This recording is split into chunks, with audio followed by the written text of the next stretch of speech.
What's up guys? Hello, kamusta kayo? Medyo matagal-tagal din tayong hindi nakapag-upload ng video episode sa channel natin na ito kasi naging busy ang inyong bagong kaibigan o ang inyong kapatid.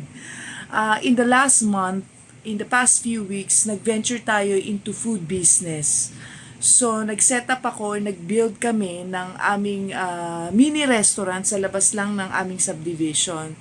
I am trying to explore yung other opportunities for other sources of income. Kasi as you know, or maybe hindi ninyo alam, yun nga, ang husband ko is a renal patient or a dialysis patient. So, kailangan talaga namin ng extra funds or extra source of income. And kailangan namin ng support dun sa aming mga medical needs because ako ay am a diabetic person din. So, may mga medical expenses din ako. So, any other form of extra income, ine-explore ko talaga yun. Anyway, when I was younger, talagang medyo mahihilig na rin ako sa pagbibusiness. Kaya nga lang na, na-push tayo into a different direction. So, yun, hindi tayo medyo doon nagbabad sa pagnenegosyo. So, parang I'm trying to revive yung skills ko into business.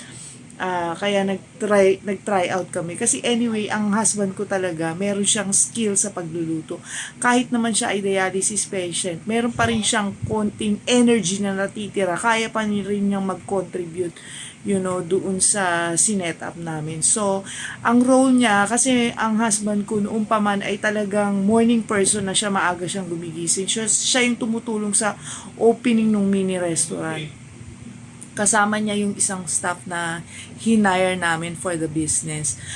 Pero ang gusto kong i-share talaga sa inyo, mga kaibigan or mga kababayan or mga kapatid, ay yung natutunan namin in the last month while putting together yung business. So maraming mga frustrations kami na pinagdaanan in this last month. Marami ring joys and happiness kami na na-experience. So, una, yung sa mga frustration namin is medyo substantial amount din talaga yung investment into food business. Second, yung concept ng business namin. So, yung sa neighborhood, yung concept na in-introduce namin, ayaw namin yung mga luto-lutong ulam na pipili sila, yung naka-prepare na. Kasi yung mga ganun, meron, potential siya na, you serve something na spoiled na, di ba? Ganun. So, talagang ang konsepto namin is when you order, we have a set of menu, and then when you order, we cook it for you. Para pagdating sa inyo, pagdating sa customer, ay fresh pa yung pagkain. But then, na-realize namin, medyo costly yung ganong konsepto. Kaya lang, hindi rin namin kaya na mag-serve kami ng food na hindi siya fresh kasi kami ay customers din ng maraming mga restaurants. So, yung gusto naming experience, yun yung gusto naming i-apply doon sa konsepto namin ng pagsaserve ng food. So, yun nga, hindi namin anticipate yung cost dahil, syempre, every time na merong o-order, talagang you would open yung stove, 'di ba? So may cost na kaagad 'yon. And then yung mga ingredients and then how to maintain na fresh talaga yung mga ingredients, yung meat, yung chicken, yung beef, yung pork and all that and the vegetables. So yun yung mga challenges na kinaharap naman. But then every day we are learning, we are learning from our mistakes. We are learning, of course we have our previous experience which we are applying at saka yung mga learning nga namin everyday. And then when we were putting together yung business, yung aking anak na gumraduate ng culinary, psychology graduate yun, pero nag-venture siya into culinary. So nag-take up ulit siya ng culinary at natapos na niya yung culinary. He helped us actually in some aspects na malaking tulong. Kaya lang yung kanyang style of cooking very sophisticated kasi nga ina-apply niya what he learned from the culinary school. So yun, another costly na naman. So yung challenge talaga namin is how to marry yung yung neighborhood. Medyo ang hinahanap nila yung mga cheaper food. Kaya lang, if you really are looking for a quality food, talagang hindi pwedeng i-sacrifice yung yung presyo ng pagkain eh. Kailangan talagang i-top up siya sa cost ng pagkain. Kasi kung hindi, kami naman yung parang nagpapagod lang. Hindi naman kami nagpapapiesta ng bayan at papakainin ng mga mga tao na charity ang presyo natin. Hindi naman po pwede na ganun. So, yun, everything na improvement na gusto mong gawin, may cost siya nakaakibat. For example, kung gusto mo ng magandang packaging, syempre costly, may cost din nakaakibat. Yung kung gusto mo ng quality na spoon and fork, yung tissue, and everything that comes together as part of a service, meron talaga yung kaakibat na cost. So, yun yung mga challenges namin. How do we please yung aming mga customers na affordable sa kanila yung food, but at the same time, quality yung ibibigay namin sa kanilang serving at service. Ayun, so, ako kasi medyo risk taker talaga rin ako kahit noon pa, kahit nung bata-bata pa ako. So, sabi ko kung hindi namin to itatry, hindi talaga namin makikita o hindi namin matututunan. Hanggang kwento lang kami. Ganun. So, we tried. So, nag-open kami. Okay? Yung first customer namin was a family na yung kanyang husband was from the US, he's an American, tapos yung wife niya is a Filipina. So, yun yung kauna-unahang customer namin. And yung the way we prepare things, alam mo yun, nangangapa pa kami, na nininervyos kami, nagkakadalaglag-laglag yung mga hawak namin dahil nga, alam mo yun, yung we want to please our customer, we want to make them happy. Syempre, para meron kaming good feedback. Tapos ang good side naman nun, yung first customer namin na yun gave us a good feedback. Talagang masaya sila, happy yung nasiyahan sila sa service namin, and most importantly, nasiyahan din sila doon sa food namin. And bakit? Bakit namin nasasabi na sincere sila? Hindi lang sa nag-leave sila ng good comment doon sa aming page, but also they came back in one of the days ng month na pagbubukas namin ng business. So, masaya sila. And marami pa kaming ibang mga good feedback in that 1 month period na nag-open kami ng business. So yun yung joy and happiness namin and yung motivation namin. Bakit actually dumating ako sa point in that 1 month period, ha. Just imagine yung roller coaster of emotion.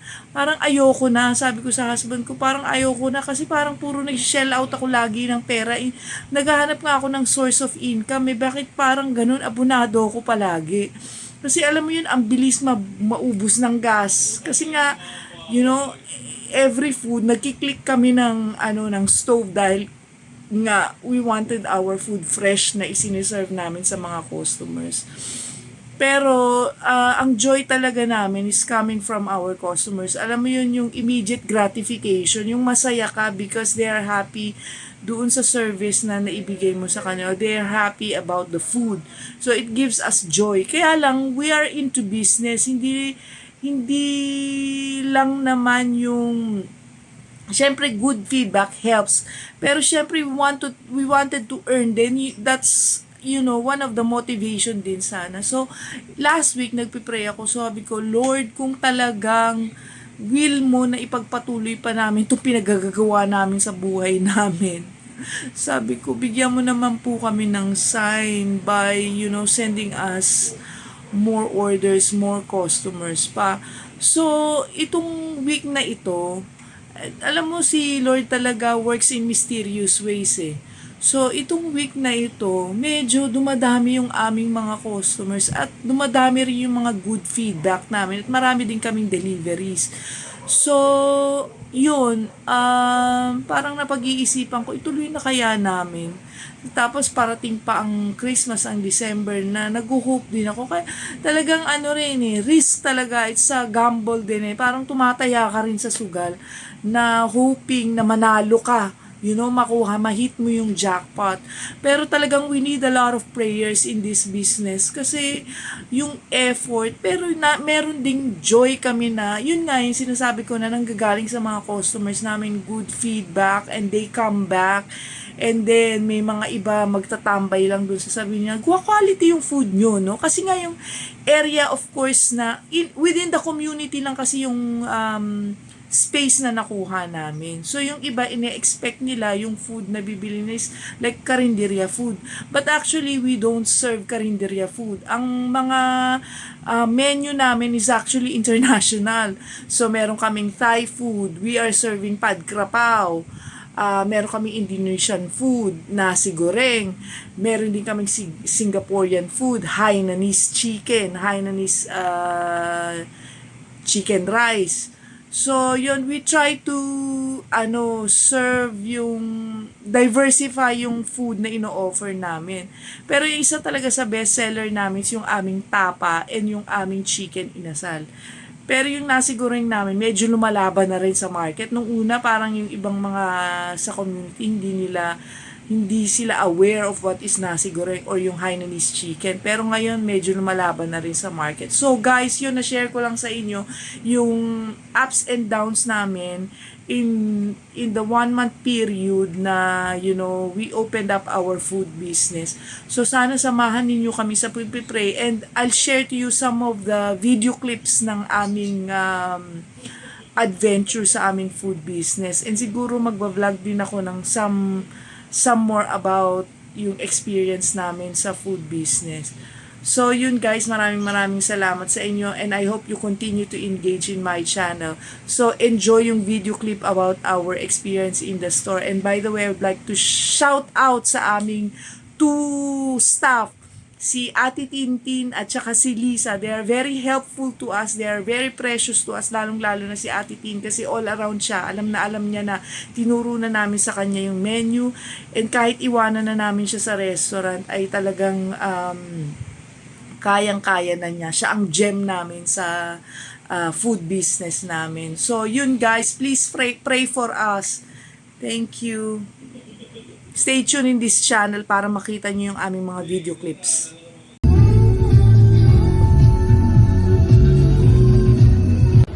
Guys, 4 AM, nasa palengke kami ng Binangon. Sakripisyo yung pagtatayo ng restaurant, guys.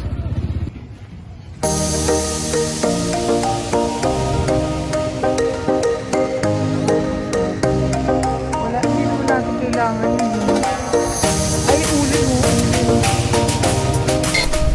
At nakaabot nga rin kami ng Tanay sa paghahanap namin ng fresh meat, particularly yung beef, kasi ang hirap i-handle ng yung mga frozen products. So we prefer yung fresh talaga from the source, from the slaughterhouse. So yan, nagpunta kami ng Tanay kasi we offer beef burger as well, at saka yung aming beef burger steak, which is one of our best seller, lalong-lalo na yung aming burger steak na gustong-gusto nila yung aming gravy.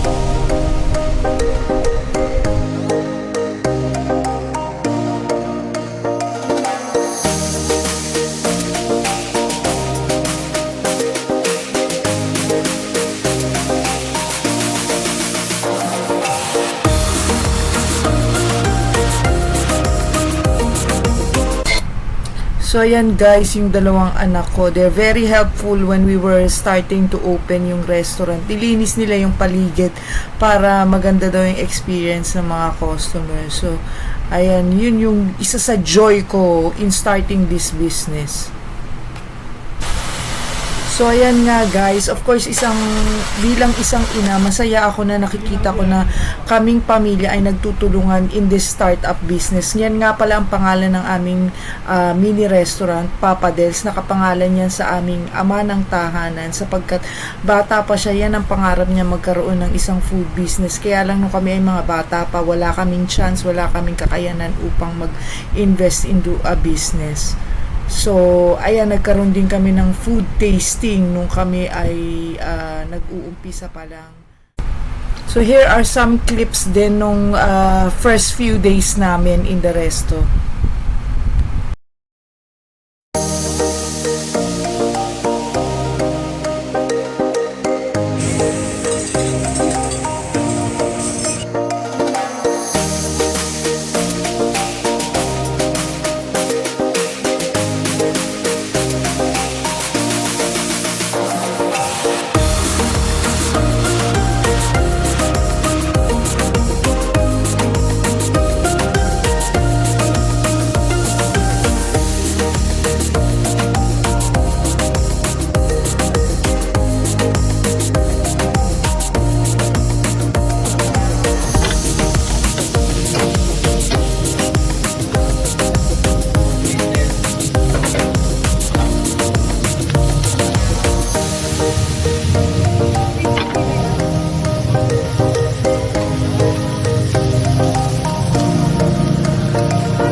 Ayan guys, si Ate Tin at si Liza, nag-participate kami dyan sa isang bazaar, sa isang barangay. That's why makikita nyo si Liza, nag-iihaw siya using yung amang electric on the side kasi nga walang mapwestuhan. So kindly support our small and start-up business.